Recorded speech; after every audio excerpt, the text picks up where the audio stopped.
All right, upgrading to a 95-inch motor from the 88. This is a 1999 Road King. I bought this bike a couple years ago. This last summer, my wife and I took a road trip from Texas up to Minnesota, South Dakota, Wyoming, Colorado, New Mexico, back to Texas. We really loved the ride of this bike. She begged me to do whatever to keep it on the road, so I decided to do a teardown, do an initial inspection. Obviously, I went a little overboard and went deep on it. Decided that as long as I'm this far, why not upgrade, get a little more power. We've already rebuilt the back end, front end, lowered it an inch, put in progressive suspension front and rear.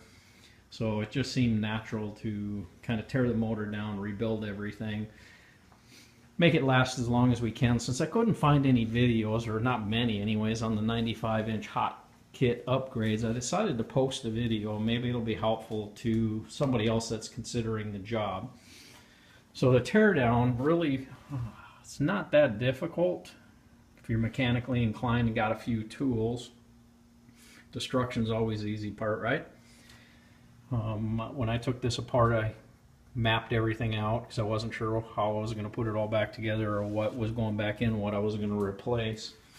One of my primary objectives on this project was to get rid of the cam chain tensioning system. I just cannot stand these shoes. They wear at uneven rates.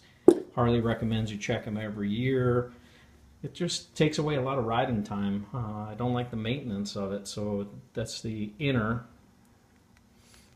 chain. The outer's already off, sorry. But that cam chain tensioning system's made up of 413 moving parts, with the chain links, the tensioners, the springs, the housings, the clips, everything else that goes along with it. I've decided to replace it and go to S&S gear-driven cam system. There's a lot tighter tolerances to it, but you do get the performance increase.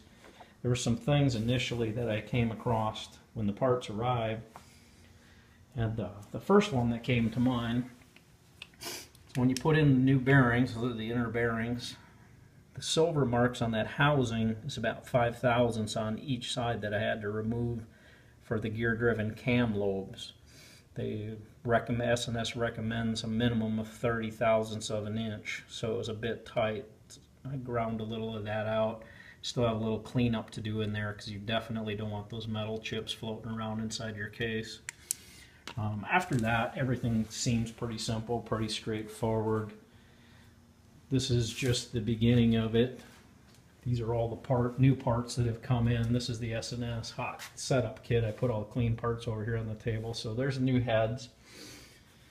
The boxes, everything's packaged with instructions. The packaging is phenomenal. Jugs, the pistons, new rings, new C-clips. The adjustable push rods, those kind of freaked me out at first. But I have ordered all of these parts from Twisted Choppers up in South Dakota. Jake and his crew, they're just phenomenal people.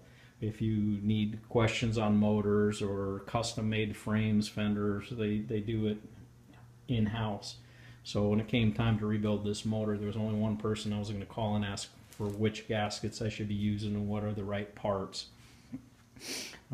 During the project, I've come across a few tools, specialty tools that you need to have to pull everything apart. I should have opened them up. I didn't, sorry. I'm going to throw kudos out to George's Garage. Man, without these guys, I don't know, I'd be lost. They make a lot of specialty tools for pulling the bearings out, checking the pinion, making sure you're not out of round, pulling bearings out, putting bearings in, heck, even pressing these bearings, the outer bearings, cam bearings out. They make some tools that make that a pretty simple job. So they've been great. I've asked them a lot of questions along the way. So you guys need some tools, hit them up. Anyways, this is just, I don't really want to call this day one because I've been at it for a couple of days, but the parts arrived, I spread them out on the table, came across a couple of things that I thought might help other people out. As I start putting this beast back together, if I come across anything else, or just the progress that I come across, I'll post it. So help everybody out. Oh, here's another thing I just learned. So these are the bolts that come out of the original Harley.